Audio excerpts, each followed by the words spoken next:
السلام علیکم ورحمۃ اللہ وبرکاتہ۔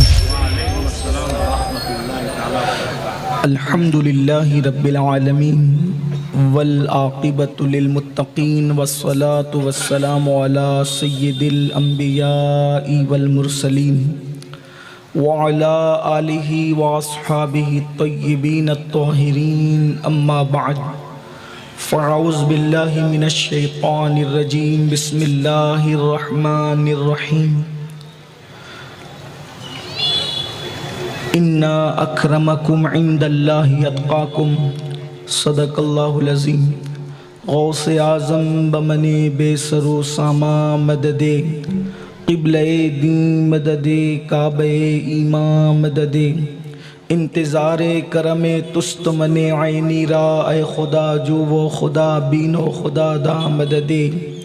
بگردہ بے بلا افتادہ کشتی، ضعیفان و شکستہ را تو پشتی، بحق کے خواجہ عثمان ہارون، مدد کن مدد کن مدد کن یا معین الدین چشتی۔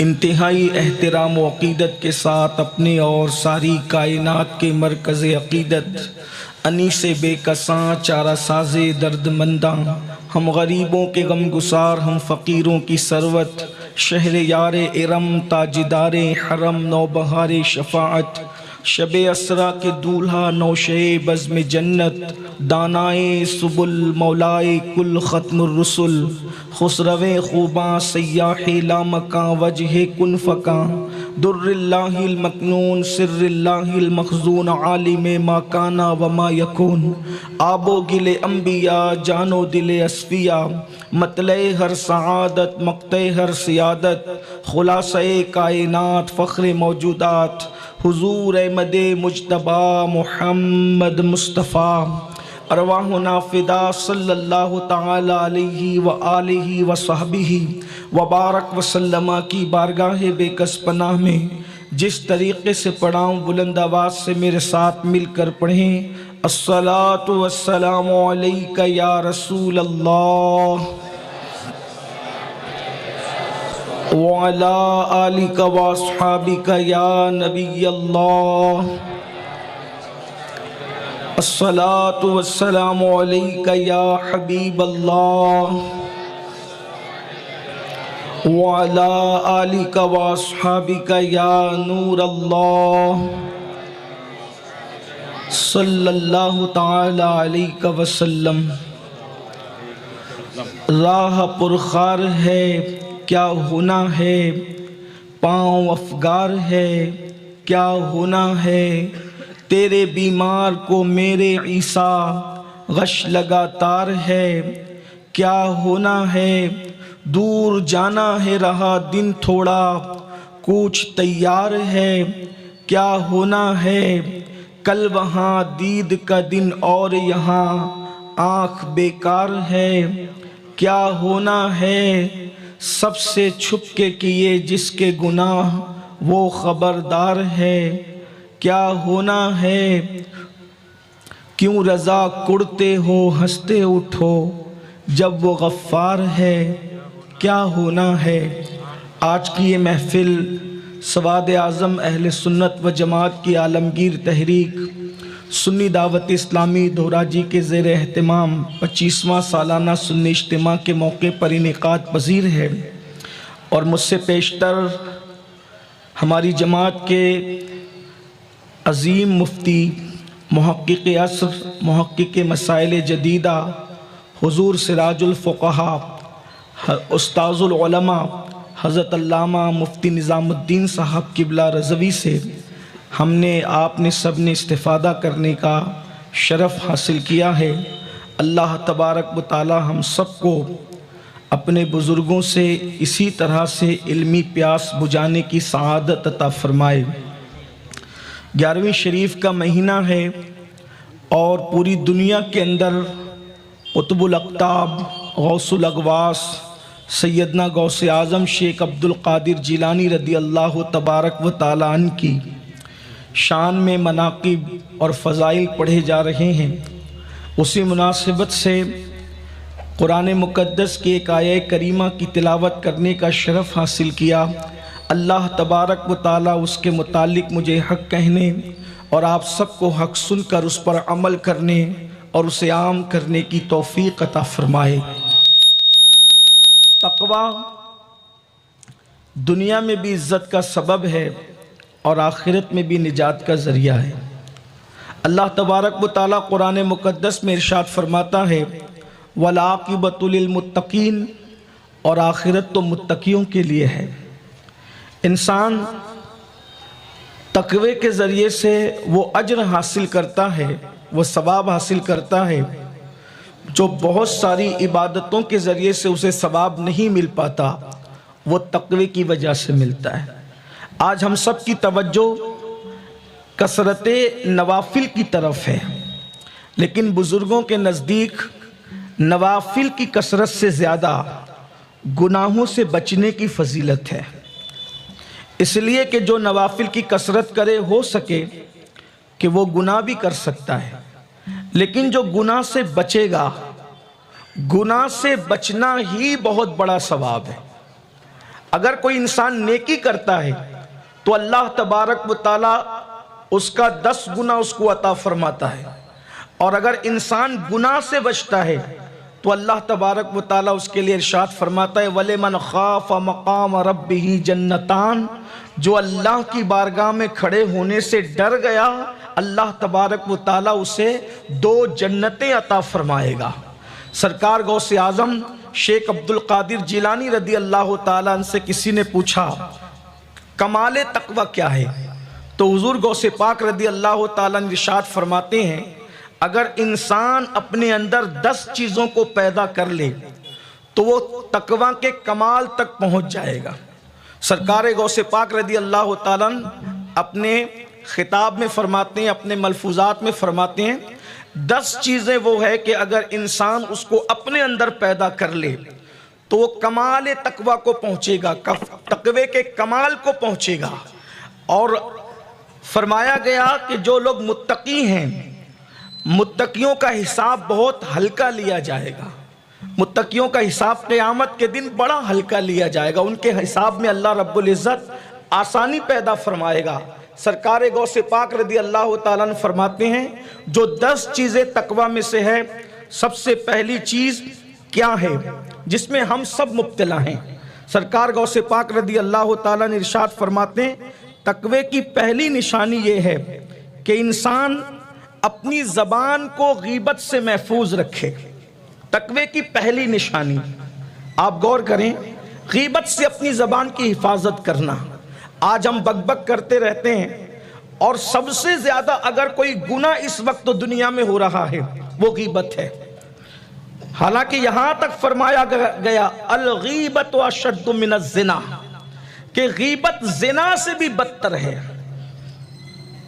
ایک مقام پر یہاں تک ارشاد فرمایا گیا کہ جو لوگ غیبت سے توبہ کریں گے وہ جنت میں جانے والوں میں وہ لوگ ہوں گے جو آخری میں جنت میں جائیں گے۔ اللہ رب العزت نے یہاں تک ارشاد فرمایا سورۃ الحجرات کے اندر کہ جو لوگ غیبت کرتے ہیں کیا وہ اس بات کو پسند کرتے ہیں کہ وہ اپنے مرے ہوئے بھائی کا گوشت کھائے؟ آج تو ہم غیبت کو گناہ سمجھتے ہی نہیں ہیں۔ کتنی زبانیں جو غیبت سے محفوظ ہے۔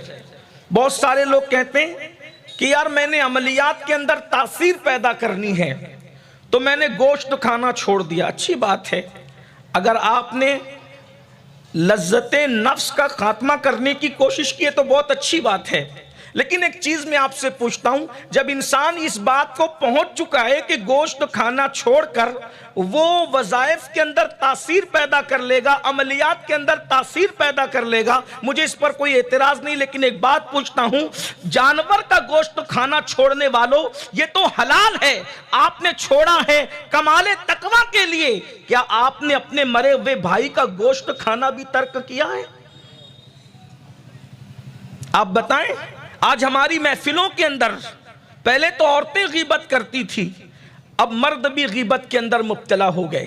آج ہماری دعاؤں میں تاثیر کیوں نہیں؟ آج ہماری زبانوں میں تاثیر کیوں نہیں؟ اس کی وجہ ایک یہ بھی ہے کہ آج ہماری زبانیں غیبت کر. اچھا کچھ لوگ یہ کہتے ہیں میں تو صرف بتانے کے لیے کہہ رہا ہوں، میرا مقصد غیبت کرنا نہیں ہے. آپ سے پوچھنا چاہتا ہوں یہ غیبت نہیں تو اور کیا ہے؟ ام المومنین سیدہ عائشہ صدیقہ رضی اللہ تعالی عنہا نے ایک ام المومنین کے لیے اللہ کے رسول علیہ السلام سے عرض کیا، یا رسول اللہ صلی اللہ علیہ وآلہ وسلم ان کا قد کتنا چھوٹا ہے. اللہ کے حبیب صلی اللہ علیہ وآلہ وسلم نے ارشاد فرمایا، عائشہ تم نے وہ سخت ترین جملہ کہا ہے کہ اگر اس جملے کو سمندر میں ڈال دیا جائے تو اس کا پانی کڑوا ہو جائے. عرض کی یا رسول اللہ صلی اللہ علیہ وآلہ وسلم اس کا قد چھوٹا ہے تو میں نے چھوٹا کہا. فرمایا عائشہ غیبت اسی کو تو کہتے ہیں، اس لیے کہ انسان کے اندر جو برائی نہ ہو اس کو بیان کرنا یہ تو تہمت ہوئی، غیبت نہیں ہے. غیبت تو وہی ہے کہ انسان کے پیٹھ پیچھے وہ بات کہی جائے کہ اگر ہم اس کے منہ پر کہتے، اس کے سامنے کہتے تو اس کو تکلیف پہنچتی. یہاں تک بزرگوں نے لکھا، فقہاء نے لکھا کہ اگر یہ کہا جائے کہ اس کی آنکھ تو چھوٹی ہے، اس کی آستین تو بڑی ہے، اس کا کرتا تو لمبا ہے، وہ تو اپنے آپ کو بہت ہوشیار سمجھتا ہے، اس کا شمار بھی غیبت میں ہے.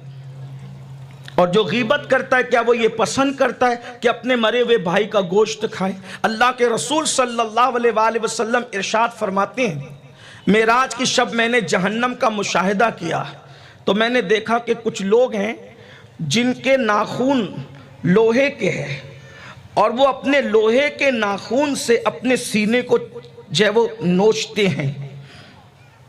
میں نے پوچھا جبریل یہ کون لوگ ہیں؟ عرض کی یا رسول اللہ صلی اللہ علیہ وآلہ وسلم یہ وہ لوگ ہیں جو ایک دوسرے کی غیبت کیا کرتے. ایک مرتبہ اللہ کے رسول صلی اللہ علیہ وآلہ وسلم نے روزہ رکھنے کا حکم دیا اور ارشاد فرمایا جب تک میں نہ کہوں اس وقت تک کوئی افطار نہ کرے. حدیث پاک کا مفہوم ہے ایک صحابہ آئے اور انہوں نے عورتوں سے متعلق سوال کیا. اللہ کے حبیب صلی اللہ علیہ وآلہ وسلم نے ان عورتوں کو طلب فرمایا اور طلب کرنے کے بعد اللہ کے حبیب علیہ السلام نے ان کو قح کرنے کے لیے، الٹی کرنے کے لیے کہا. جب انہوں نے الٹی کیا تو اس الٹی کے اندر گوشت کے ٹکڑے نکلے، حالانکہ ان لوگوں نے کچھ کھایا نہیں تھا. یہ اللہ کے رسول علیہ السلام کا معجزہ ہے کہ حضور اکرم صلی اللہ علیہ وآلہ وسلم کو کچھ دکھانا تھا، اللہ کے حبیب علیہ السلام نے دکھایا. لوگوں کو حیرت ہوئی کہ ان لوگوں نے کچھ کھایا تو نہیں لیکن ان کے حلق سے گوشت کے ٹکڑے کیسے نکل رہے ہیں. تو اللہ کے حبیب علیہ السلام نے ارشاد فرمایا، حدیث پاک کا مفہوم ہے ان سے پوچھو کیا ان لوگوں نے غیبت نہیں کی؟ اندازہ فرمائیں اللہ کے پیارے حبیب صلی اللہ علیہ وآلہ وسلم نے ہمیں دکھایا. اور آج ہمارا محبوب مشغلہ ہے 4 دوست جمع ہوں تو 5ویں کی غیبت کرتے، 5 جمع ہو جائے تو 6 کی غیبت کرتے ہیں، 6 اٹھ کر چلے جائے تو اس کی غیبت کرتے ہیں، 5واں اٹھ کر چلے جائے تو اس کی غیبت کرتے ہیں. کون سی محفل ہے جو غیبت سے محفوظ ہے؟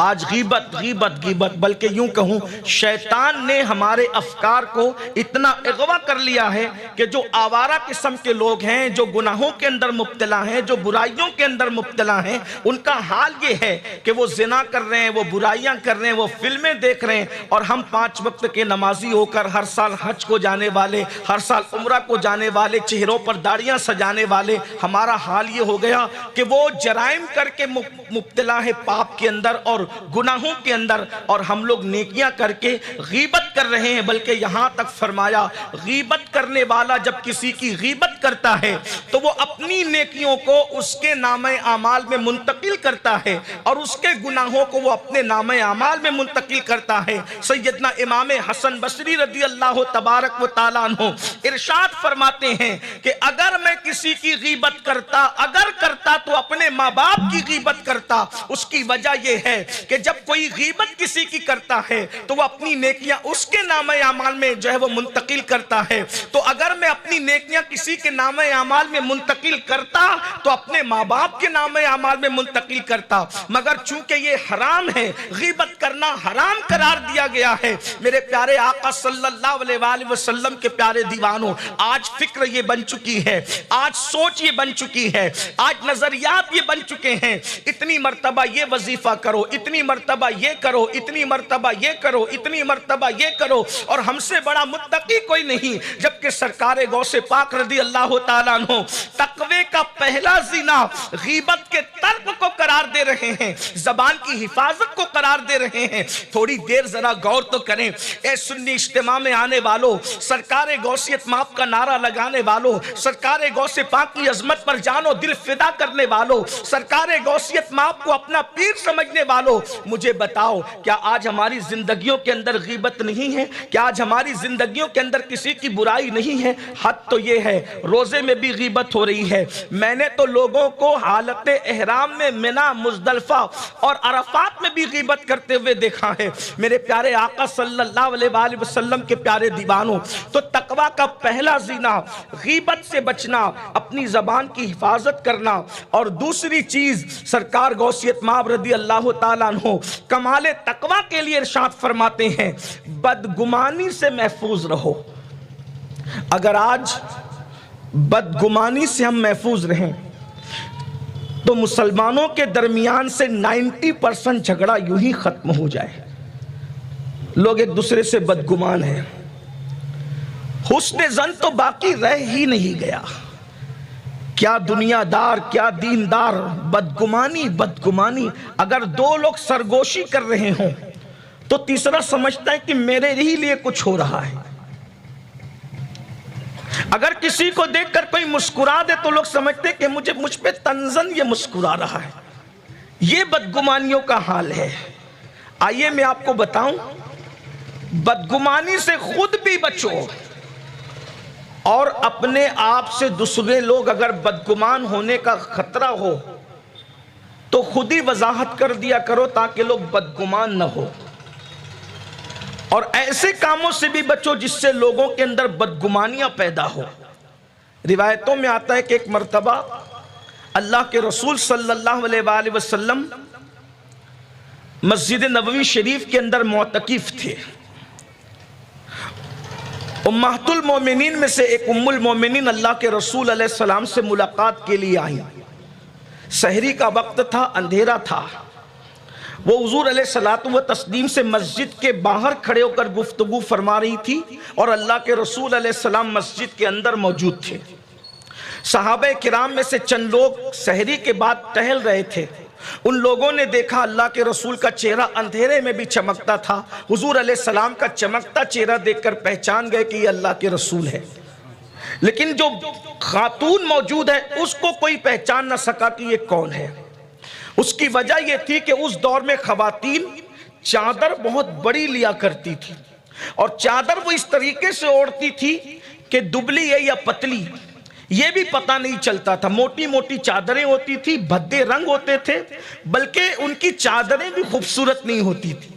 اوپر کی جو چادر لیا، کپڑے خوبصورت ہو سکتے تھے لیکن چادریں ان کی بڑی بھدی ہوتی تھی، اور وہ جان بوجھ کر بھدی چادریں اپنے سر پر ڈالتی تھی۔ کیوں؟ اس لیے کہ تاکہ لوگ متوجہ نہ ہو۔ یہ اور بات ہے کہ آج برقعے کے نام پر ایسا فیشن چل پڑا ہے کہ لوگ برقعوں کو اتنا خوبصورت بناتے ہیں کہ نہ دیکھنے والے کی نگاہیں بھی اس کی طرف متوجہ ہو۔ حالانکہ آج سے 900 سال پہلے حجت الاسلام امام غزالی رحمت اللہ علیہ نے فتویٰ دیا تھا کہ ڈیزائن والے برقعے عورتیں نہ پہنا کریں، اس لیے کہ ڈیزائن والے برقعے عورتیں پہنے گی تو لوگوں کی اس کی طرف توجہ جو وہ مبذول ہوگی۔ لیکن حیرت کی بات یہ ہے آج 17,000 کے برقعے، 25,000 کے برقعے، 30,000 کے برقعے، اور اتنے خوبصورت ترین برقعے کہ لوگوں کو دعوت نظارہ دے رہے ہیں۔ پردے کا مقصد کیا ہے؟ پردے کا مقصد تو یہ تھا کہ ظالم نگاہوں سے بچا جائے، اور اب برقعے ایسے خوبصورت آ گئے کہ لوگ اس کی طرف متوجہ ہوتے ہیں۔ کاش لوگ امام غزالی کے فتوے پہ، امام غزالی کی نگاہوں کو سلام، 900 سال پہلے کے ڈیزائن والے برقعے پر آپ نے پابندی لگائی، اس کے خلاف احتجاج درج فرمایا اپنی تحریر کے اندر۔ اگر آج کے برقعوں کو امام غزالی دیکھ لیتے تو کیا کہتے ہیں؟ ادھر سے کٹے ہوئے، ادھر سے پھٹے ہوئے۔ آپ اندازہ تو کریں، مردوں کے کانوں پر جو نہیں رینگنا، بھائیوں کے کانوں پر جو نہیں رینگنا۔ وہ تو یہ سمجھتے ہیں کہ میری بیوی سب سے خوبصورت برقع پہن کے نکلے تاکہ پتہ چلے فلاں سیٹ صاحب کی بیوی جا رہی ہے۔ انا للہ و انا الیہ راجعون۔ اور خواتین اگر موجود ہوتی ہیں، اگر موجود ہے تو ہم ان سے گزارش کرتے ہیں برقے بھدے ہونے چاہیے تاکہ برقے دعوت نظارہ نہ دے. یہی تو بات کہنے کی ہے. 17 ہزار کے برقے پہن کر آج عورتیں عزت نہیں بچا پا رہی ہے، لیکن جس کے دوپٹے میں 17 پیون تھے، اس سیدہ فاطمۃ الزہرا کی چادر تطہیر کی شان کا عالم یہ ہے کہ کبھی اس دوپٹے کو چاند و سورج نے بھی نہیں دیکھا. اور میرے امام نے یوں گنگنایا، جس کا آنچل نہ دیکھا مہو مہر نے، اس ردائے نزاہت پہ لاکھوں سلام. سیدہ ظاہرہ طیبہ طاہرہ جان احمد کی راحت پہ لاکھوں سلام. ہماری فکر بدل گئی، ہماری سوچ بدل گئی، انداز زندگی. اور یاد رکھنا، آپ سوچ رہے ہوں مردوں کے اجتماع میں برقعے کے ذکر کی کیا حاجت ہے. یاد رکھنا، اللہ کے رسول علیہ الصلوۃ والتسلیم نے ارشاد فرمایا کہ جنت کے دروازے پہ لکھا ہے کہ اللہ نے دیوس پر جنت کی خوشبو کو بھی حرام کر دیا ہے. یہ جنت کے دروازے پہ لکھا ہے کہ جنت کی خوشبو دیوس پر حرام ہے. صحابہ کرام نے عرض کیا، یا رسول اللہ صلی اللہ علیہ وآلہ وسلم، ہمارے ماں باپ آپ پر قربان، حضور یہ بتائیں کہ دیوس کون ہے؟ تو اللہ کے حبیب علیہ الصلوۃ والتسلیم ارشاد فرماتے ہیں، جس کے گھر کی عورتیں بے حجاب مردوں کے سامنے جائیں اور وہ شخص منع نہ کرے، وہ دیوس ہے. دیوس اللہ نہ اس کا فرض قبول کرتا ہے نہ اس کا نفل قبول کرتا ہے. آج تو عورتوں کو دوستوں سے ملایا جاتا ہے، پھر کہتے ہیں ہماری دعا قبول نہیں ہوتی. اللہ کے رسول علیہ السلام نے تو پہلے ہی فرما دیا کہ جو عورتوں کو بے پردہ مردوں کے سامنے جانے دے، اللہ اس کا فرض اور نفل قبول نہیں کرتا، اس کی دعائیں مقبول نہیں ہوتی. اور آج ہم فیشن نکل گیا ہے دوستوں سے بیویوں کو ملانا. کہاں وہ دن تھا کہ شوہر کے لیے فرمایا گیا، بلکہ دیور کے لیے فرمایا گیا، دیور تو موت ہے، موت. جس مذہب میں دیور سے بھی پردے کو فرض قرار دیا گیا ہو، اس مذہب کے ماننے والے اگر دوستوں سے بیوی کو ہاتھ ملانے کے لیے کہے تو پھر قیامت ہی کا انتظار ہے. کہاں سگے بھائی سے پردہ، جیٹ سے پردہ، شوہر کے سگے بھائی سے پردہ، جیٹ بڑا بھائی اس سے پردہ، شوہر کا چھوٹا بھائی دیور اس سے پردہ، چچا زاد بھائی سے پردہ، پھپھی زاد بھائی سے پردہ، خالہ زاد بھائی سے پردہ. اور اب 3-4 فیملی مل کر کے کوئی کشمیر جا رہا ہے، کوئی پکنک پہ ادھر جا رہا ہے ادھر جا رہا ہے، سب ایک ساتھ مل کر کے گانا بجانا چل رہا ہے. پھر ہر سال عمرہ بھی ہو رہا ہے، ہر سال حج بھی ہو رہا ہے. عورتوں کے پرس میں پنسورا بھی پڑا ہوا ہے، 16 سیدوں کے روزے بھی رکھے جا رہے ہیں. اور اس کے بعد اجنبی مردوں سے بے پردگی بھی ہے. یاد رکھنا، کروڑوں مرتبہ نفل روزے ایک پلڑے میں، اور ایک عورت کا با پردہ ہونا ایک پلڑے میں. کوئی نفل عبادت ایک فرض عبادت کے برابر نہیں ہو سکتی.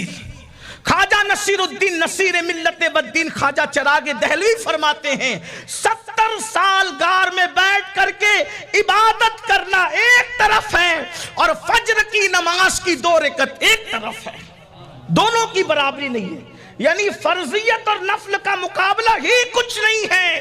آج ہم نے نوافل کی طرف توجہ دی ہے، فرائض کی طرف سے توجہ ہٹ گئی ہے. خواتین سوچ رہی ہے میں تو روزانہ پنسورا ختم کر رہی ہوں، میں تو اپنے زمانے کی رابعہ بشری ہو گئی ہوں، لیکن اس کے باوجود بھی شوہر کے دوستوں سے گفتگو ہو رہی ہے، بے پردہ ملاقاتیں ہو رہی ہے. یاد رکھنا، اللہ کے رسول صلی اللہ علیہ وآلہ وسلم ارشاد فرماتے ہیں، اللہ اکبر، جب کوئی عورت بے پردہ گھر سے نکلتی ہے 17 شیطان اس کے ساتھ نکلتے ہیں، اور جب تک وہ گھر لوٹ کر نہیں آتی اللہ کی، رسولوں کی، فرشتوں کی اس پر لعنت برستی رہتی. کہاں گیا پنسولے کی تلاوت؟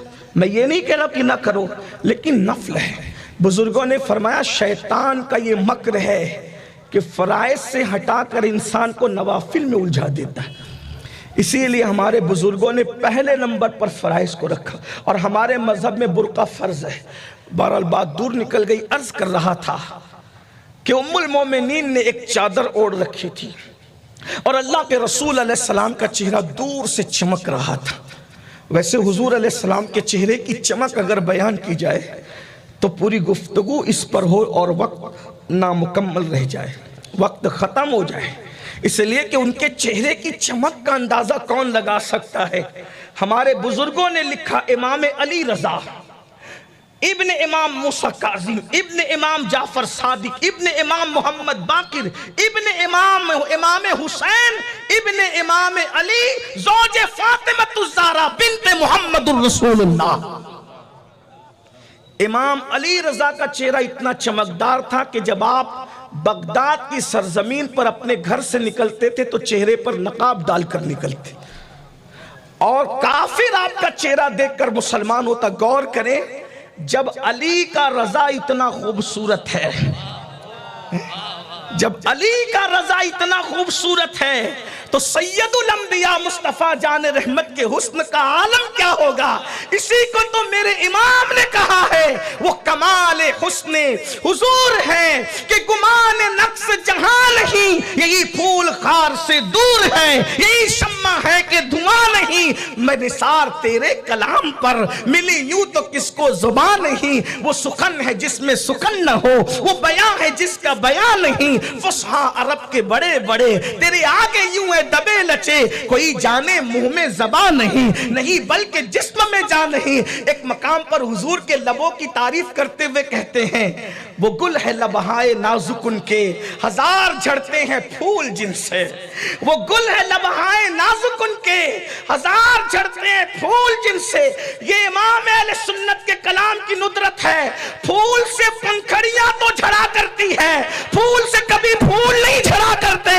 لیکن یہ مصطفیٰ جان رحمت کے لبوں کی شان ہے کہ جب وہ کلام کیا کرتے تھے تو اس گل سے ہزاروں پھول جھڑا کرتے تھے. اور مزید کلام کی ندرت دیکھے، وہ گل ہے لبہائے نازک ان کے، ہزار جھڑتے ہیں پھول جن سے. او گلاب گلشن میں دیکھے بلبل، یہ دیکھ گلشن گلاب میں ہے. نعرہ تکبیر، نعرہ رسالت. اے بلبل، اے بلبل، تو نے گل کو گلشن میں تو دیکھا ہوگا، ہاں وہ گلستان کی بلبل بھی سنے اور مدینے کی بلبل بھی سنے. تو نے پھول کو تو گلستان کے اندر دیکھا ہوگا، لیکن پورا گلستان سمٹا ہوا اگر کسی ایک پھول میں دیکھنا ہو تو محمد الرسول اللہ کو دیکھ لیا جائے. گلاب گلشن میں دیکھے بلبل، یہ دیکھ پورا گلشن، یہ دیکھ گلشن گلاب میں ہے. اور وہ کیسا گلشن ہے کہ وہاں سب پھول ہی پھول. کہتے سرتاب قدم، سرتاب قدم ہے تنے سلطان زمن پھول. کیسا گلستان اندازہ کریں. دوراجی والے یا گرد نواز سے آنے والوں کو میں کچھ نہیں کہتا اس پر، اگر سناٹے میں سننا ہے تو کہنا چاہتا ہوں کہ آج ٹیجے کی محفل نہیں، غوث العظم دستگیر کی محفل ہے. بات کیا ہو رہی تھی؟ کیا وہ گلستان ہے؟ کتنے پھول ہیں؟ کہتے سر تاب قدم، سر سے لے کے پیر تک ہے. تنے سلطان زمن پھول، لب پھول، دہن پھول، زکن پھول، بدن پھول. واللہ جو مل جائے میرے گل کا پسینہ، مانگے نہ کبھی عطر نہ پھر چاہے دلہن پھول. دندان و لب و زلف و رخ شاک فدائی ہے، در عدن لال یمن مشک ختن پھول. اور دل اپنا بھی شیدائی ہے اس ناخن پاکا، دل اپنا بھی شیدائی ہے اس ناخن پاکا. ابھی مولانا صاحب فرما رہے تھے صابری صاحب کہ یہ علم و ادب کی زمین ہے. بالکل، اللہ تعالیٰ علوی صاحب کو سلامت رکھے، یہ ان کے قدموں کی برکت ہے کہ یہ علم و ادب کی زمین ہے. حضرت سیرانی کا آستانہ سلامت رہے، یہ علم و ادب کی زمین ہے. لال شاہ بابا کی لالی سدا سلامت رہے، یہ علم و ادب کی زمین ہے. لیکن یہ بھی چیلنج کے ساتھ کہتا ہوں دھوراجی والوں، محبوب کے چہرے کو چاند سے تشبیہ دینا ہر شاعر میں دیکھا ہوگا، لیکن محبوب کے ناخن، پیر کے ناخن سے تشبیہ کبھی آپ نے کسی شاعر کو نہیں سنا ہوگا. اگر یہ بات اگر ملے گی تو اس سے صرف احمد رضا کہتے ہیں، اور وہ بھی تشبیہ نہیں دے رہے بلکہ چیلنج کر رہے.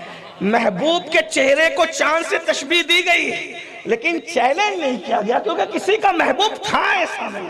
کہ چاند کو چیلنج کیا جائے، لیکن کہتے ہیں اللہ اکبر۔ بلکہ محبوب کے چہرے کو تشبیہ بہت لوگوں نے، بہت خوش تھے کہ ہم نے دے دیا۔ غالب جیسا غالب بھی کہتا ہے کل 14ویں کی رات تھی، شب پر رہا چرچا تیرا، کچھ نے کہا کہ چاند ہے، کچھ نے کہا چہرہ تیرا۔ ہم بھی وہاں موجود تھے، ہم سے بھی سب پوچھا کیے، ہم بھی وہاں موجود تھے، ہم سے بھی سب پوچھا کیے، ہم چپ رہے، ہم ہنس دیے، منظور تھا پردہ تیرا۔ اس پر غالب کو بڑا ناز تھا کہ میں نے محبوب کو کیسی تشبیہ دی۔ میں نے کہا بالکل، لیکن چیلنج اگر کوئی کر رہا ہے تو وہ بریلی کا احمد رضا ہے۔ اور کس انداز سے، چہرے کی بات نہیں ہو رہی ہے، ہاتھوں کی بات نہیں ہو رہی ہے، پیر میں بھی، اور وہ بھی پیر کے ناخن کی بات کہتے ہیں۔ دل اپنا بھی شیدائی ہے، اس ناخن پاکا اتنا بھی مہے لو پہ لائے چرخ کوہن پھول، دندان و لبوں زلف و رخ شاک فدائی ہے، در عدن لال یمن مشک خزن پھول۔ اور جب سب بتاتے ہیں تو این کرتے ہیں، کیا بات رضا اس چمنستان کرم کی، زہرا ہے گلی جس میں حسین اور حسن پھول۔ نعرہ تکبیر، نعرہ رسالت، نعرہ حیدری، سنی اجتماع، علامہ سید امین القادری صاحب۔ اب یہ پھول ہے حسن اور حسین، حسین اور حسن پھول۔ اب اس پھول کو کہیں اور یوں بیان کرتے ہیں، نبوی ذل، علوی برج، بطولی منزل، حسنی چاند، حسینی ہے اجالا تیرا، نبوی میہ، علوی فصل، بطولی گلشن، حسنی پھول، حسینی ہے مہکنا تیرا۔ تو حسینی حسنی کیوں نہ محی الدین ہو، اے خضر مجمع بحرین ہے چشمہ تیرا، اور کیوں نہ قاسم ہو کہ تو ابن ابو القاسم ہے، کیوں نہ قادر ہو کہ مختار ہے بابا تیرا۔ 108 علوم و فنون کا مجدد کہتا ہے، ڈائریکٹ تجھ سے نہیں ہوں، تجھ سے در، در سے سگ، اور سگ سے ہے مجھ کو نسبت، میری گردن میں بھی ہے دور کا ڈورا تیرا۔ کتنی دور کا ڈورا ہے، کتنی دور کا ڈورا ہے۔ آل رسول احمدی، آل رسول احمدی، اچھے میاں، حمزہ میاں، شاہ برکت اللہ، شاہ احمد، شاہ محمد، شاہ فضل اللہ، شاہ جمال الاولیاء، شاہ بکاری، اس طریقے سے اوپر اوپر جا کر سید ابراہیم ارجی، شاہ بہاؤالدین انصاری شتاری، سید محمد، سید احمد، سید موسیٰ، سید ابو صالح ناصر، شیخ عبدالقادر جیلانی، تجھ سے در، در سے سگ، اور سگ سے ہے مجھ کو نسبت، میری گردن میں بھی ہے دور کا ڈورا تیرا۔ اور جب یہ ڈورا ملا تو اس پہ ناز کتنا، اس نشانی کے جو سگ ہیں نہیں مارے جاتے، حشر تک میرے گلے میں رہے پٹا تیرا، تو کیوں دبے جس پہ حمایت کا ہو پنجا تیرا، شیر کو خطرے میں لاتا نہیں کتا تیرا۔ میری قسمت کی قسم کھائیں سگانے بغداد، ہند میں رہ کے بھی دیتا رہوں پہرا تیرا۔ غور فرمائے تو حضور کا چہرہ اتنا خوبصورت تھا، اگر ان کی زلفیں چہرے پر آ جائیں ناز برداری کے لیے تو قرآن اسے واللیل کہتا ہے، اور جب کنگھیوں سے سور کر اپنے مقام پر چلی جائیں تو قرآن اسے والضحیٰ کہتا ہے، اسی پر چادر آ جائے تو قرآن اسے یا ایھا المزمل کہتا ہے، وہی کمبل میں چھپ جائے تو قرآن اسے یا ایھا المدثر کہتا ہے۔ اندازہ فرمائے، اللہ اکبر، وہ چہرہ نظر آیا اندھیرے میں۔ علامہ جامی نے لکھا ہے کہ امام حسین اتنے خوبصورت تھے کہ ان کے چہرے کی روشنی میں لوگ سفر طے کر لیا کرتے۔ جس کا پرتو اتنا حسن والا ہو، جب نسل ایسی ہے تو اصل کیسی ہو۔ امام احمد رضا تو 14ویں صدی کی نسل کو دیکھ کر کہہ گئے کہ تیری نسل پاک میں ہے، بچہ بچہ نور کا تو ہے، عین نور تیرا سب گھرانہ نور۔ جب 14ویں صدی تک آتے آتے نورانیت ایسی تھی تو خود اصل کی بات کیا، جب نسل ایسی تو اصل کیسی ہوگی۔ حضور کا چہرہ نظر آ گیا، مختصر کر رہا ہوں اس لیے کہ میں سوچتا ہوں کہ 10 باتیں پڑھ کر تقوی کی تعریف کم از کم آج پوری ہو جائے، اس لیے کہ ہم کہتے ہیں متقی بنو متقی بنو، کم سے کم جو متقی نہیں بلکہ امام متقا والنقا ہے، جو متقا اور والنقا کا امام ہے، اس کی زبانی ہم تقوی کی ڈیفینیشن سمجھ لیں۔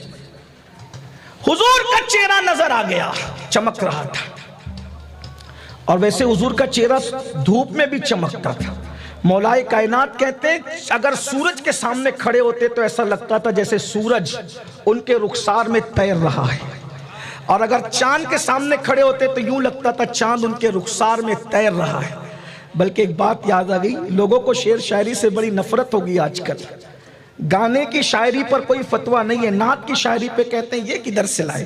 میں نے کہا عشق ہوتا ہے تو نعت آتی ہے، عشق ہوتا ہے تو اشعار بھی آتے ہیں۔ اچھا جو لوگ نعت پہ پابندی لگانا چاہ رہے ہیں وہ اردو کے علمبردار بھی بنے تحفظ کے لیے۔ میں نے کہا جب تک نعتیں زندہ رہے گی تب تک اردو کو کوئی مٹا نہیں سکتا، اس لیے نعتوں کو رواج پانے دو۔ کہتے ہیں یہ کیا گانا بجانا لگا رکھا ہے۔ میں نے کہا اگر اس کو گانا بجانا کہتے ہو تو پھر حسان بن ثابت کیا کرتے تھے؟ ہمارے یہاں گانا بجانا نہیں ہے، لیکن حضور کی نعتوں کا تصور ضرور ہے، اور یہ نغمہ سنجی اور نغمہ سرائی دنیا تک محدود نہیں ہے۔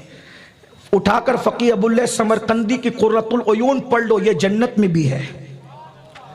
بلکہ میرے امام نے بھی اس کی طرف اشارہ کیا، کہتے ہیں حور جنا ستم کیا طیبہ نظر میں پھر گیا، چھوڑ کے نغمہ حجاز دیس کی چیز گائی کیوں۔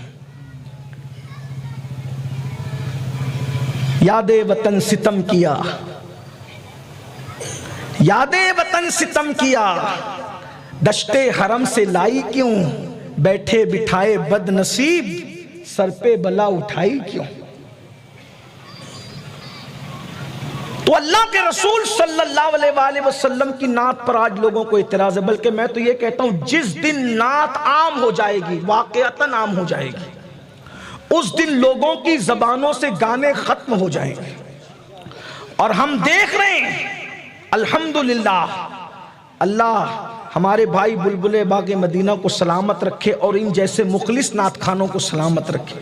جب سے نعت خوانی کا دور اٹھا ہے بہت سارے جوانوں نے گانا سننا بھی چھوڑ دیا ہے، گانا گانا بھی چھوڑ دیا، اس لیے کہ نعتوں کی لذت۔ میں نے کہا آخر کون سا گانا اس کے مثل ہو سکتا ہے؟ کوئی لا کر کھڑا تو کرے، زمین و زماں تمہارے لیے، مکین و مکاں تمہارے لیے، چنین و چنا تمہارے لیے، بنے دو جہاں تمہارے لیے، دہن میں زباں تمہارے لیے، بدن میں ہے جاں تمہارے لیے، ہم آئے یہاں تمہارے لیے، اٹھے بھی وہاں تمہارے لیے، یہ مرحمتیں کہ کچی متیں نہ چھوڑی لتیں، نہ اپنی گتیں قصور کرے اور ان سے بھرے، قصور جنا تمہارے لیے، جنا میں چمن، چمن میں سمن، سمن میں فبن، فبن میں دلہن، سزائے محن پہ عیش منن، یہ امن و امان تمہارے لیے، اشارے سے چاند چیر دیا، چھپے ہوئے خور کو پھیر لیا، گئے ہوئے دن کو عصر کیا، یہ تاب و تمام تمہارے لیے، تو صدا وہ چلے کہ باغ پھلے، وہ پھول کھلے کہ دل ہو بنے، ہر لبا کے تلے سنا میں کھلے،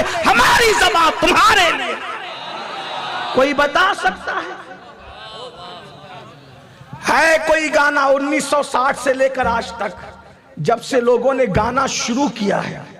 گانوں کی پیدائش تو یہی ہے 60 سال کی عمر، لیکن نعتوں کی صنف تو اس وقت بھی تھی جب آدم و حوا مٹی اور پانی کی منزلیں طے کر رہے ہیں۔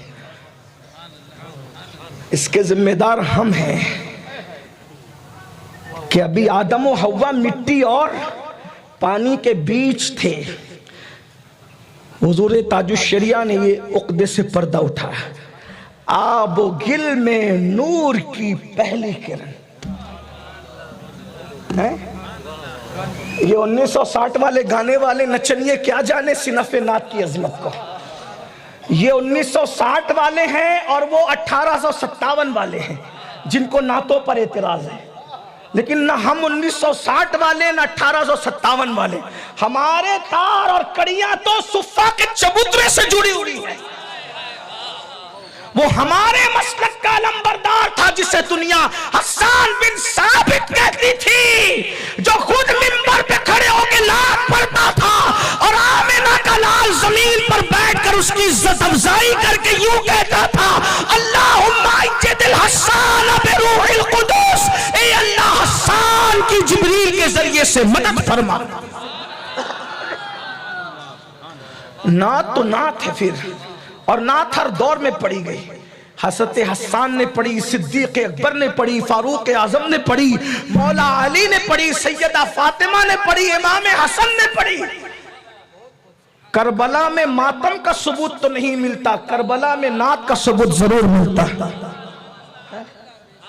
میں اس وقت تو کوئی بات نہیں کروں گا، لیکن اتنا ضرور کہوں گا کہ کربلا میں ماتم کا ثبوت ہمیں نہیں ملا، لیکن البتہ نعت کا ثبوت ہمارے پاس ضرور ہے۔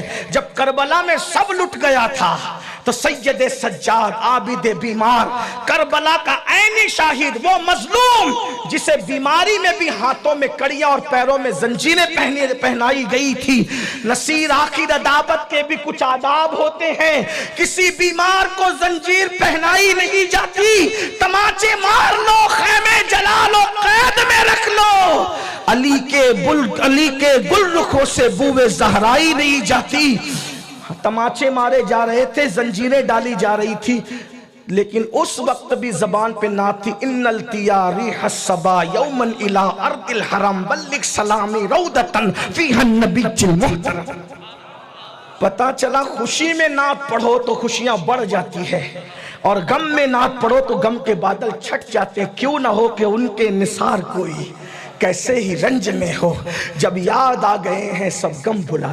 بات دور سے دور نکلتی جا رہی، عرض کر رہا تھا کہ سیدہ عائشہ صدیقہ نے جب یہ منظر دیکھا کہ سورج کے سامنے بھی رخساروں میں سورج تیرتا ہے اور چاند بھی تیرتا ہے، تو ایک دن حضور علیہ السلام ام المومنین سیدہ عائشہ کی گود میں سر رکھ کے لیٹے ہوئے تھے۔ یہ بھی حضور علیہ السلام کی محبتیں تھی اپنی ازواج سے، کہ لوگوں نے رحل پر تو قرآن رکھا دیکھا ہے، لیکن ام المومنین عائشہ صدیقہ کی وہ ذات ہے جس کے گود میں ناطق قرآن رکھا ہوا ہے، قرآن ناطق رکھا ہوا ہے۔ قیامت تک لوگ مصحف کی تلاوت کریں گے، لیکن جس نے گود میں رکھ کر چہرے کی تلاوت کی ہے وہ میرے علم میں 3 ہستیاں ہیں۔ حجر عائشہ میں سیدہ عائشہ ہے، غار ثور کے اندر صدیق اکبر افضل البشر بعد الانبیاء ہیں، اور مقام صحبہ میں مولائے کائنات سید السادات خاتم الولایت امام المشارق والمغارب حلال مشکلات والنوائب اخی رسول زوج البتول ابو الائمہ ابو الحسنین سیدنا علی ابن ابو طالب، جنہوں نے گود میں چہرہ رسول رکھ کر کے چہرہ رسول کو پڑھا ہے۔ قرآن پڑھنے والے تو بہت ملیں گے، لیکن ان 3 قاریوں کی طرف بھی کوئی توجہ کرے، غور تو فرمائے۔ لیکن بہرحال جس نے چہرے رسول کی تلاوت کی وہ اچانک چاند سے مخاطب ہو کر کہنے لگے، اے چاند تو صرف رات کو چمکتا ہے، جب سورج ہوتا ہے تو نہیں چمک پاتا، لیکن میرا چاند دیکھ یہ تو دن میں بھی چمکتا ہے، رات میں بھی چمکتا ہے۔ حضور نے آنکھیں کھول کے مسکرایا اور فرمایا، عائشہ تو نے شعر کب سے کہنا شروع کیے؟ امی جان عائشہ صدیقہ کہتی ہے جب سے آپ کا جلوہ دیکھا ہے تب سے ہم نے شعر کہنا شروع کر دیا۔ بات دور نکلی، کیا عرض کر رہا تھا کہ چمکتا چہرہ نظر آیا، ام المومنین نظر نہ آئی، بس اتنا لگتا تھا کوئی خاتون کھڑی۔ حضور نے ان کو بلائی، دھراؤ، ابھی پردے کا حکم نازل نہیں ہوا تھا۔ ان سے کہا مجھے جانتے ہو؟ کہا حضور ہمارے ماں باپ آپ کو، یہ اس کو جانتے ہو؟ حضور یہ تو ام المومنین مومنوں کی امی جان ہے، کہا آپ جاؤ۔ کہا حضور وجہ؟ آقا فرماتے ہیں تم نے مجھے دیکھا پہچان لیا، میں جانتا ہوں، ان کو نہیں پہچانا، تمہارے اندر بدگمانی نہ ہو جائے کہ وہ خاتون کون کھڑی تھی۔ شیطان وسوسہ نہ ڈالے، اس لیے کہ کوئی ہم سے بدگمان ہوگا تو فاسق ہو سکتا ہے۔ توجہ کرنا، لوگ نبی کو اپنی طرح کہتے ہیں، ذرا یہ بھی تو مسئلہ سنیں، جو ہم سے بدگمان ہوگا وہ فاسق ہوگا، اور جو نبی سے بدگمان ہوگا وہ کافر ہوگا۔ غور تو کریں، توجہ تو فرمائیں۔ تو اگر کوئی بدگمانی کا شکار ایسا لگتا ہے کہ اس کو اندیشہ ہے کہ اس کو حرام سے بچانے کے، بدگمانی سے بھی بچو اور بدگمان کرنے سے بھی بچو. پہلے تقوی کا کمال غیبت سے بچو. نمبر 2 بدگمانی سے. مجھے یہاں ایک مثنوی کی بات یاد آ گئی. صاحب مثنوی کی حسن ظن کے حوالے سے ایک بہت خوبصورت سوا ہے. اگر بدگمانی ختم ہو جائے تو مسلم امہ پھر امت بن سکتی ہے. عارف رومی بہت بڑے عالم تھے. سرکار غوث پاک رضی اللہ تعالیٰ کے غوث پاک ان کے دادا پیر ہوتے ہیں. صاحب بہت بڑے عاشق رسول تھے. حضرت شمس تبریز نے عشق کی وہ آگ لگائی تھی کہ آخر میں آ کے کہنے لگے صد کتابو صد ورق درنار کن. صد کتابو صد ورق درنار کن دل بدستے جانب دلدار کن. میں نے ہزاروں سینکڑوں کتابیں اور سینکڑوں ورق آگ میں ڈال دیے اور اپنا. رومی ایسی بات کرتے ہیں تھوڑی دیر. بھائیوں میں آج اتحاد نہیں بدگمانی. مدرسوں میں آج اتحاد نہیں بدگمانی. اداروں میں آج اتحاد نہیں بدگمانی. محلوں میں اتحاد نہیں بدگمانی. بدگمانی اتنی بدگمانی اللہ کی پناہ. اور حسن ظن تقوی کا دوسرا زینہ. بہرحال مختصر کرتا ہوں اختصار کے ساتھ. کبھی مثنوی میں جا کر کے اس کو پڑھنا تو اس میں وہ 7 بیل بتائے جاتے. 7 شیر ان کو آ کر کے دیکھتا اور دیکھ کر کے گھور گھار کے چلا جاتا. وہ تھے بیل ہی, لیکن شیر جیسا بادشاہ بھی ان سے ٹکرانے کی ہمت نہیں کرتا تھا چونکہ ان میں اتحاد تھا.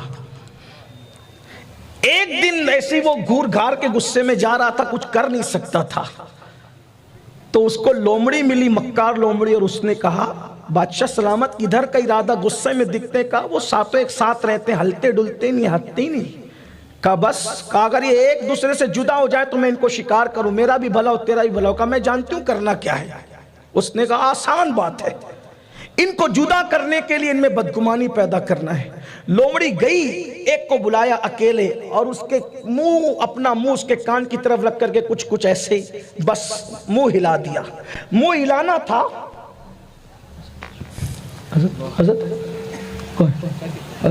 حضرت کا استقبال. نعرہ تکبیر, نعرہ رسالت, نعرہ حیدری, جشن غوث اعظم, داعی کبیر زندہ باد.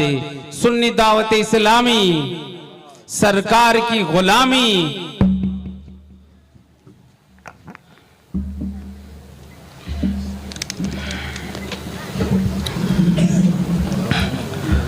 درود شریف پڑھ لیں.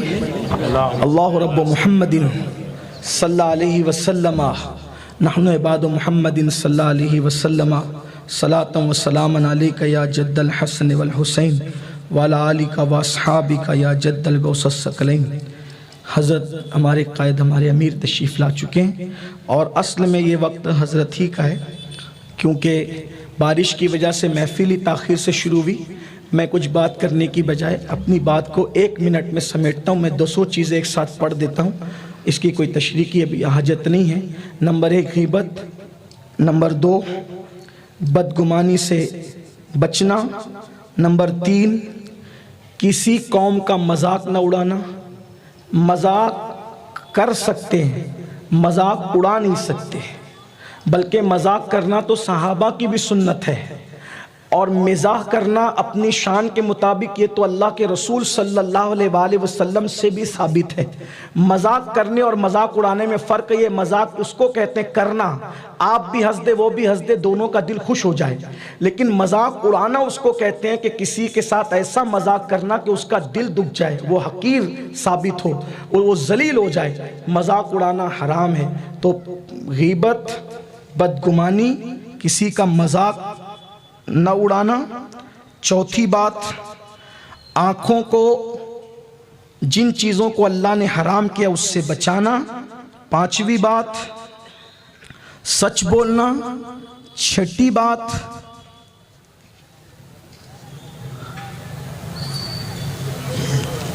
اگر کوئی تم پر احسان کرے تو اس کا احسان ماننا اور مغرور نہ ہو جانا. 7ویں بات اللہ کی راہ میں خرچ کرنا اور ناجائز جگہ خرچ کرنے سے بچنا۔ 8ویں بات جھوٹی شہرت کا طالب نہ ہونا، یعنی جھوٹی شہرت کے لیے کچھ نہ کرنا بلکہ جھوٹی شہرت سے بچنا۔ 9ویں بات پانچوں نمازوں کو ان کے وقتوں پر شرائط کی پابندی کے ساتھ ادا کرنا۔ اور 10ویں اور آخری بات مذہب مہذب اہل سنت و جماعت پر قائم رہنا۔ یہ 10 چیزیں جب کسی کے اندر پیدا ہوتی ہے تو وہ کمال تقوی پر پہنچ جاتا ہے، اور جو متقی ہو جاتا ہے اس کے بارے میں اللہ ارشاد فرماتا ہے ان اکرمکم عند اللہ اتقاکم، اللہ کے نزدیک عزت والا وہ ہے جو تقوی والا ہے، متقی ہے۔ اللہ کے یہاں بھی عزت اور کائنات میں بھی عزت۔ اللہ تعالی ہم سب کو توفیق بخشے، تقوی کی سعادت عطا فرمائے، اور تقوی اختیار کرنے کے بعد بھی انسان اپنے آپ کو متقی نہ سمجھے، اس لیے کہ جو اپنے آپ کو متقی سمجھتا ہے اس کے تقوی کو بھی پھر کسی بڑے تقوی کی ضرورت ہے، اس لیے ہمیں اس کا خیال کرنا چاہیے۔ سرکار غوث اعظم جب بارگاہ رسالت میں گئے تو 40 دن تک کھڑے رہ کر آپ نے جو شعر پڑھا تھا اس کا مفہوم یہ ہے، یا رسول اللہ آپ کا عبد القادر جیلانی تو کروڑوں کے اندر سب سے زیادہ گنہگار ہے، اور آپ اگر نگاہ فرما دیں تو اس کا بیڑا پار ہے۔ یہ اس کا مفہوم ہے جس کو میرے امام نے یوں بیان فرمایا ہے، ایک میں کیا میرے عصیاں کی حقیقت کتنی، مجھ سے 100 لاکھ کو کافی ہے اشارہ تیرا۔ جو مردوں کو زندہ کرے وہ اپنے آپ کو متقی نہیں سمجھتا، جو متقا ونقا کا امام ہو وہ اپنے آپ کو متقی نہیں سمجھتا۔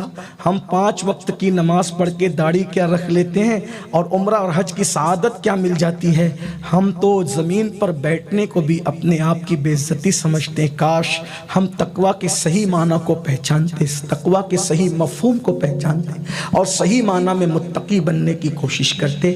آئیے، چونکہ آپ جانتے ہیں یہ کوئی نئی بات نہیں ہے کہ جب ہمارے قائد ہمارے امیر تشریف لے آتے ہیں تو پھر انہی کا وقت ہوتا ہے۔ میر محفل وہی ہے، ہمارے کارواں کے میر وہی ہے۔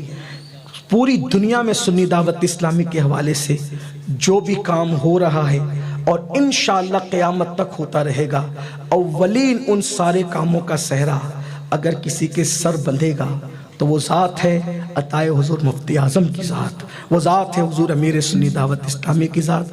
اور یوں بھی آج کی محفل اس لیے بہت زیادہ اہمیتوں کی حامل ہے۔ 25واں اجتماع تو ہے ہی ہے ماشاءاللہ، لیکن ساتھ ہی ساتھ بغداد معلیٰ سے حضرت کربلا شریف گئے، کربلا شریف سے پھر بغداد شریف آئے، بغداد شریف سے پھر مدینہ منورہ گئے، اور بغداد معلیٰ، کربلا شریف، نجف اشرف اور مدینہ منورہ کا اجتماعی فیضان لے کر اب ہمارے درمیان حضرت تشریف لائیں، اور حضرت کی موجودگی کے اندر کچھ کہنا یہ بے ادبی سے زیادہ قریب ہوگا، اس لیے آئیے اب ہم اسی ہستی کو سنتے ہیں جن کو سن کر کئی لوگوں کو اللہ رب العزت نے جو ہے وہ یہ شرف بخشا کہ ان کو سن کر درجنوں نہیں بلکہ سینکڑوں لوگ مقرر بن گئے۔ الحمدللہ جس نے سینکڑوں علماء دیے، سینکڑوں مقرر دیے، جس نے گلیوں میں گھومنے والے جوانوں کو داعیے دین بننے کا شعور بخشا، آج ہمارے وہی قائد ہمارے امیر تشریف لاتے ہیں۔ اور یہ بات میں بہت شکر کے ساتھ اور ناز کے ساتھ ہر محفل میں کہتا بھی ہوں، کہنا چاہتا ہوں کہ ہم بھی جو ٹوٹی پھوٹی آپ کی کبھی کبھی خدمت کرتے ہیں یہ اسی مرد کلندر کی محنتوں کا نتیجہ ہے، ورنہ ہماری حیثیت کیا ہے کہ ہم آپ کی خدمت کر سکیں۔ تو آئیے اب اسی ہستی کو بلاتے ہیں۔ مجھے 4 مصرے اپنے قائد کے لیے بڑے پسند ہے، یہ دعا بھی ہے اور دعائیہ کلمات بھی ہے، چونکہ حضرت اس چیز کو پسند بھی نہیں کرتے کہ ان کی موجودگی میں ان کو بٹھا کر ان کی تعریف کی جائے، اس لیے کہ یہ مزاج ہی نہیں ہے۔ کئی لوگ اس معاملے میں کمرے کے اندر جو ہے وہ تادیبی کاروائی سے گزرتے ہیں کہ کہ تم نے میری شان میں یہ بات کیوں کہی، تمہیں نہیں کہنا چاہیے تھا۔ تو الحمدللہ ہمیں یہی کہا جاتا ہے، لیکن تو میں کوئی مبالغہ بھی نہیں کر رہا ہوں آپ کے سامنے، اور میں سمجھتا ہوں کہ قبلہ امیر سنی دعوت اسلامی کی زندگی دھوراجی والے اور اپلیٹا والے اور جونا گڑھ والوں سے زیادہ کون جان سکتا ہے کہ اس سرزمین پر ہمارے امیر کا بچپن گزرا ہے۔ ایک مرتبہ میں نے استاذ العلماء علامہ غلام غوث علوی صاحب قبلہ مدظ اللہ العالی سے پوچھا کہ ہمارے امیر نے آپ کے سامنے پڑھا ہے، آپ کے پاس پڑھا ہے، کچھ بات ہمیں بتائیں۔ تو انہوں نے فرمایا حضرت کا نام لے کر آپ غور کریں، استاد بھی جسے بھائی کہہ کے پکارتا ہو، جس نے اپنے استادوں کے پاس بھی اتنی عزت حاصل کی ہو، ہمارے امیر کی ذات ہے الحمدللہ۔ تو حضرت نے فرمایا کہ مجھے شاکر بھائی کبھی کبھی پاؤ پاؤ پارا بھی سناتے تھے، اور اس سے بھی بڑھ کے کچھ باتیں انہوں نے مجھے بتائی، لیکن میں 4 مصرے پڑھتا ہوں، دعا کے طور پہ آپ اس پہ آمین کہیں، پھر حضرت کا خطاب ہم سنتے ہیں۔ اور میں اس مقدس موقع پہ 25 سال ہو گئے، اور 25 سال میں سے تقریباً میں سمجھتا ہوں کہ 11-12 سال ہو گئے میں بھی جو اس میں شریک ہو رہا ہوں، اور اس میں ہمارے ادریس بھائی کنڈا ہر سال یہ محفل سجاتے ہیں، ہمارے سید اقبال باپو اور مفتی منور صاحب، ہمارے سکندر بھائی، اور بھی یہاں کے علماء اور مشائخ اور سادات، سب کی محنتوں کے بعد یہ محفل سجتی ہے، اور آج کو 25 سال پورے ہو گئے ہیں۔ اس پر ادریس بھائی کو اور سادات کرام کو، علماء کرام کو، سب کو ہدیہ تبریک بھی پیش کیا جا رہا ہے سنی دعوت اسلامی کی طرف سے۔ اور 4 مصرے حضرت کے لیے دعائیہ کہ آج اتنا بڑا مجمع ہے، اس سے بہت مختصر محفل میں بھی ہمارے قائد اور ہمارے امیر آپ کے درمیان خطاب کرتے رہیں، تب جا کر 25 سال کے بعد یہ محفل سجی ہے۔